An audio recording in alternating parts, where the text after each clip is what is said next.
नमस्कार। World news में आज अमेरिका और ईरान के बीच एक बार फिर जंग शुरू होती दिखाई दे रही है। हॉर्मुज को लेकर ट्रंप की नीति ने ईरान को भड़का दिया है। 24 घंटे में ही ईरान ने हॉर्मुज को फिर बंद कर दिया है और साथ ही अमेरिका से बातचीत करने से भी इनकार कर दिया है।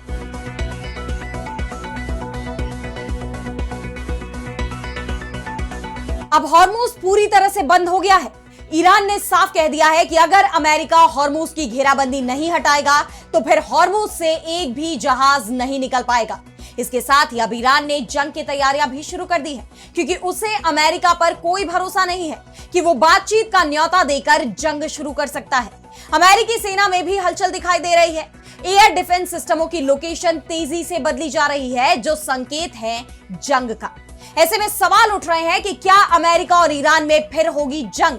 बातचीत के रास्ते अब बंद होते दिखाई दे रहे हैं और इसके पीछे ट्रंप का बड़बोलापन सबसे बड़ा कारण माना जा रहा है, जो बातचीत में सबसे बड़ी रुकावट बन गया है। इन सब पर हम करेंगे विस्तार से चर्चा, लेकिन आइए जरा उन खबरों को भी देख लें जिन पर आगे होगी बात। इजरायल और लेबनान के बीच सीजफायर पर उठे सवाल। 48 घंटे में 10,000 बार तोड़ा गया समझौता। इजरायली तोपें लगातार बरसा रही हैं गोले। रूसी तेल को लेकर अपने ही देश में घिरे अमेरिका के राष्ट्रपति डोनाल्ड ट्रंप। डेमोक्रेट्स ने उठाए सवाल। रूस को आर्थिक फायदा पहुंचाने के ट्रंप पर लगाए आरोप। आर्थिक मुसीबत में फंसे पाकिस्तान की बड़ी मुश्किलें। 100 शहरों में किसानों ने किया प्रदर्शन। सरकार की कृषि नीति का किया विरोध। और चलते चलते में देखेंगे कहां पर खत्म होता है दुनिया का रास्ता, वो सड़क जो पहुंचाती है अंतिम छोर पर। इन सभी खबरों पर हम विस्तार से करेंगे बात, लेकिन पहले एक नजर हेडलाइंस पर। यह एप्स्टीन विवाद से ध्यान भटकाने की चाल। पश्चिम एशिया संघर्ष को लेकर पूर्व उपराष्ट्रपति कमला हैरिस का अमेरिकी राष्ट्रपति ट्रंप पर हमला।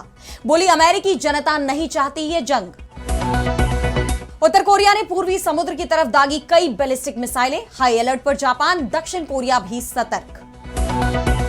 अमेरिकी राष्ट्रपति ट्रंप ने एक विवादित विधेयक पर किए हस्ताक्षर। विदेशी खुफिया निगरानी कार्यक्रम का 30 अप्रैल तक विस्तार। अब संसद में होगी बहस।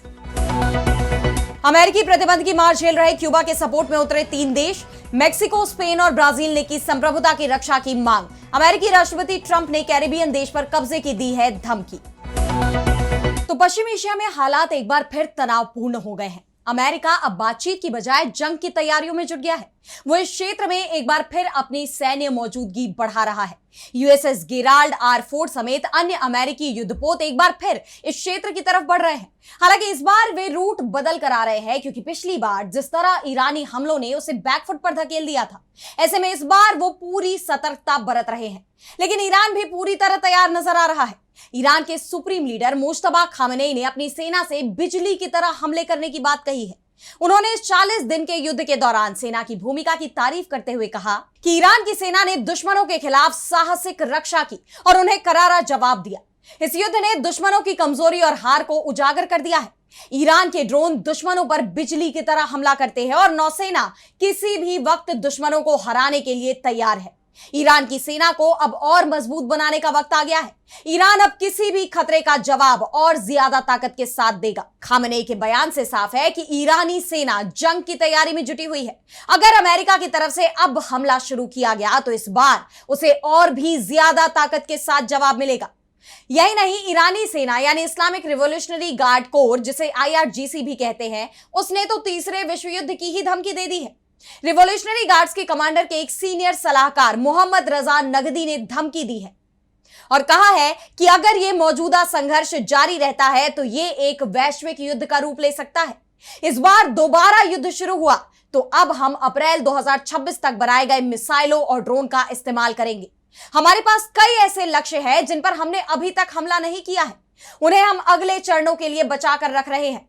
वे कहते हैं कि उन्होंने हमारे मिसाइल लॉन्चर नष्ट कर दिए हैं। हम किसी भी मेटल वर्कशॉप में लॉन्चर बना सकते हैं। ईरान क्षेत्रीय तेल उत्पादन को स्थायी रूप से रोक सकता है। हमारे हाथ हमारी तलवार के नीचे हैं। ईरान की यह धमकी पूरी दुनिया को डराने वाली है और उसकी तैयारियां यह बता रही हैं कि वो सिर्फ धमकी नहीं दे रहा, बल्कि ऐसा करने का मादा भी रखता है। ईरानी संसद के अध्यक्ष मोहम्मद बागेर गालिबफ ने भी साफ कह दिया है कि ईरान वेनेजुएला नहीं है। यहां बाहरी दबाव से सरकार नहीं बदली जा सकती।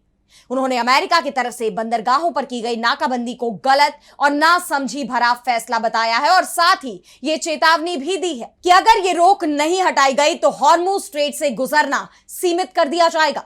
हॉर्मुज स्ट्रेट ईरान के नियंत्रण में है। आप जानते हैं कि ईरान ने हॉर्मुज पर अमेरिकी नाकेबंदी के चलते दोबारा सख्त रुख अपना लिया है। उसने न सिर्फ हॉर्मुज स्ट्रेट को दोबारा बंद कर दिया है बल्कि अमेरिका के साथ बातचीत की संभावनाओं को भी फिलहाल के लिए खारिज कर दिया है।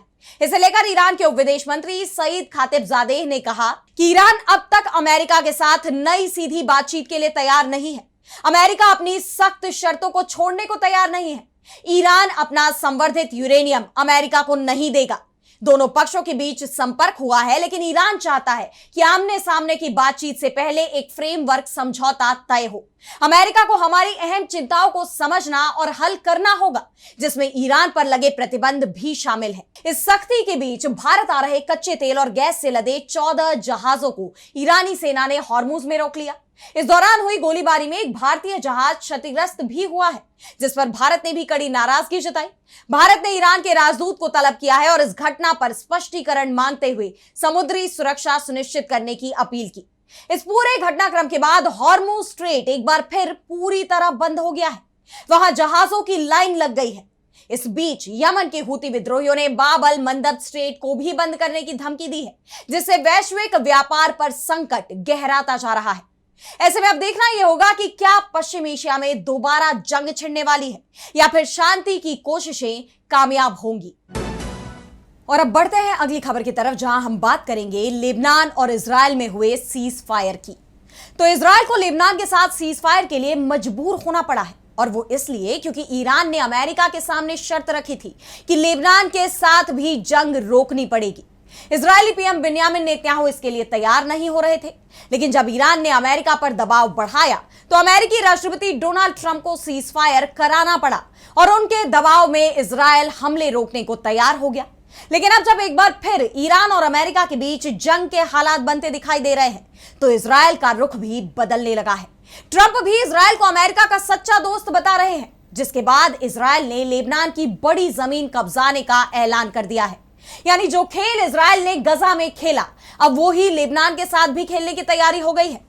गजा में सीजफायर के बदले इजराइल ने उसके एक बड़े हिस्से पर येलो लाइन बना दी थी, जो कि गजा की जमीन का करीब 50% है। यानी गजा की सिर्फ 50% जमीन पर ही फलस्तीन का कब्जा बचा है और बची हुई जमीन पर इजराइल ने कंक्रीट की दीवार बना दी और इसे बफर जोन बना दिया है। और इसी तरह अब लेबनान में भी इजराइल ने येलो लाइन बनाकर दक्षिण लेबनान के बड़े हिस्से को कब्जे में ले लिया है। और सबसे बड़ी बात तो यह है कि डोनाल्ड ट्रंप की तरफ से जब इजराइल और लेबनान के बीच सीजफायर का ऐलान किया गया था, तब उसमें इस येलो लाइन का कोई जिक्र नहीं था। लेकिन अब जब ईरान और अमेरिका के बीच जंग के हालात बनने लगे हैं, तो उसका फायदा उठाते हुए इजराइल ने लेबनान में भी येलो लाइन बनाने का ऐलान कर दिया। और इसके साथ ही लेबनान के 55 गांवों पर इजराइल ने अपने कब्जे का ऐलान कर दिया है। लेबनान के साथ सीजफायर का ऐलान करने के बाद बिन्यामिन नेतन्याहू ने कहा था कि इजराइल दक्षिणी लेबनान में 10 किलोमीटर का सुरक्षा क्षेत्र बनाए रखेगा और माना जा रहा है कि इजराइल ने दक्षिणी लेबनान में इसी 10 किलोमीटर का बफर जोन येलो लाइन के रूप में तय करके उस पर कब्जा कर लिया है। लेकिन इससे हिजबुल्लाह भड़क उठा और उसकी तरफ से चेतावनी भी दी गई है कि लेबनान की जमीन पर इजरायली कब्जे को वो कतई मंजूर नहीं करेगा। ऐसे में लेबनान और इजराइल के बीच हुआ सीजफायर सवालों से घिर गया है, जो पूरी तरह से अभी तक लागू भी नहीं हो पाया है, क्योंकि इजरायली सेना अभी भी लेबनान में हमले कर रही है। इजरायली तोपखाने ने दक्षिणी लेबनान के शहर बेतलीफ, कंतारा और तुलाइन को निशाना बनाया, कई इलाकों में घरों को गिरा दिया। ऐसे में यह सीजफायर संकट में दिखाई दे रहा है।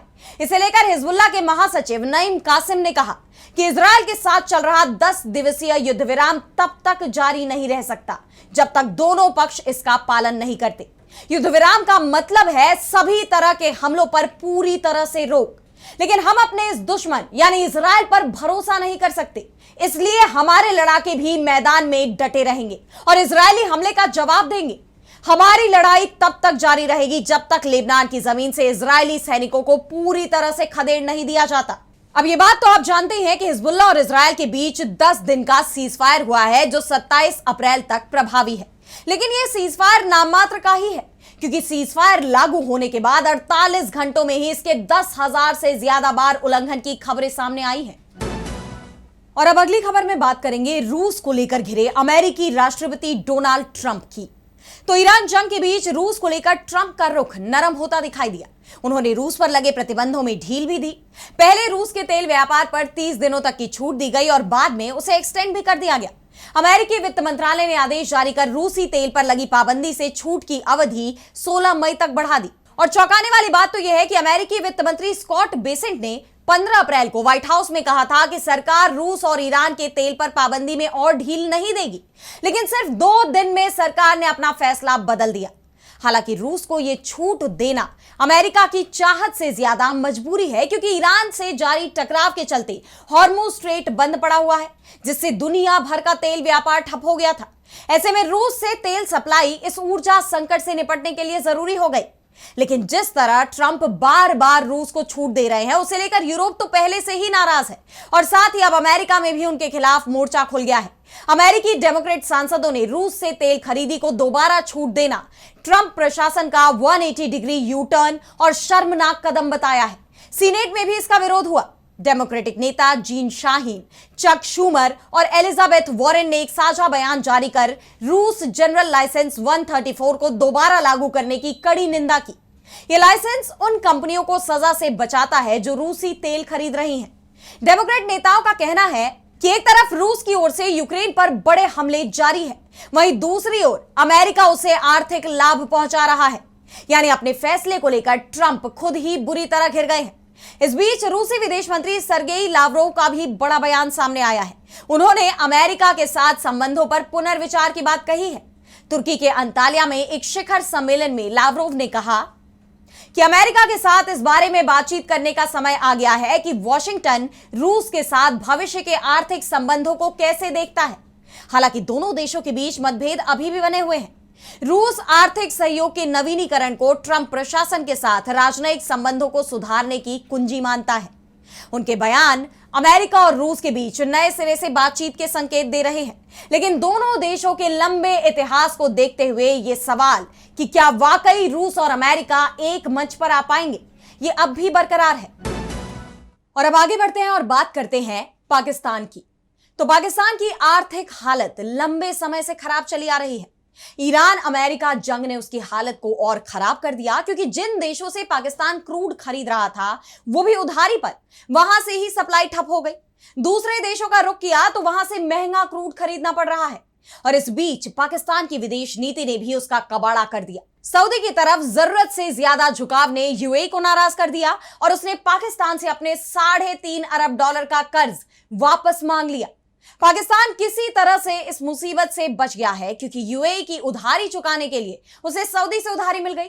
स्टेट बैंक ऑफ पाकिस्तान की तरफ से बताया गया कि सऊदी से $2 अरब का कर्ज मिला है और आगे भी कर्ज मिल सकता है।